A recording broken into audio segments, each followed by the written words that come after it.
Le monde de demain est un monde qui ne peut pas être uniquement binaire. On ne peut pas uniquement avoir un monde qui est libéral d'un côté et social de l'autre. Ça n'existe plus.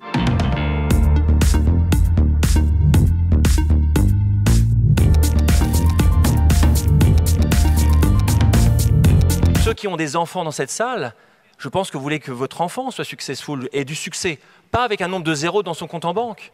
Le succès n'est plus ça aujourd'hui. La révolution aujourd'hui positive, c'est la disruption sociale. Cette disruption sociale est l'idée par qui? Par une génération qui sont une génération de milléniaux, on les connaît, les 18, 20, 25, 30 ans. Pour ceux qui ont, et c'est ton cas, qui a ces jeunes qui rentrent dans l'entreprise, c'est de plus en plus compliqué de les embaucher. C'est de plus en plus compliqué de les garder. Pourquoi? Parce qu'ils ne peuvent plus accepter qu'un groupe comme Apple fasse 60 milliards de profits et ne paie pas ses impôts en France. Et d'ailleurs, pas qu'en France. Qui accepte ça? Est-ce qu'il y a encore des gens dans cette salle qui peuvent accepter ça? J'espère pas. Parce qu'en même temps, vous avez des millions et des millions de personnes qui souffrent. Notre objectif unique et final, c'est que le don devienne la norme. Que faire quelque chose devienne normal. Et quand je dis ça, souvent, on entend parler des Américains qui disent « Oui, nous avons nos milliardaires. » J'habite aux États-Unis, j'aime beaucoup ce pays. Il n'empêche que ces milliardaires qui disent « Moi, je donne 50%. » Et c'est le minimum. Mais qui ici va donner 50% de son patrimoine?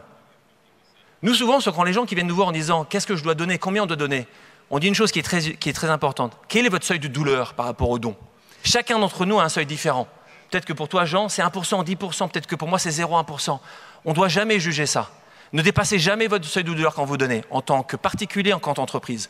Le monde est en train de changer. Si vous voulez continuer et pas être le prochain Nokia, je parle pour les entrepreneurs et les dirigeants, ou le prochain BlackBerry, c'est ça qu'il faut comprendre. Parce que demain, vous allez avoir de plus en plus de difficultés à embaucher ces jeunes-là. Je donne juste un exemple qui est très simple à faire, que tout le monde peut faire, ce qu'on appelle l'arrondi solidaire. Qu'est-ce que c'est? Chacun d'entre nous reçoit une feuille de salaire.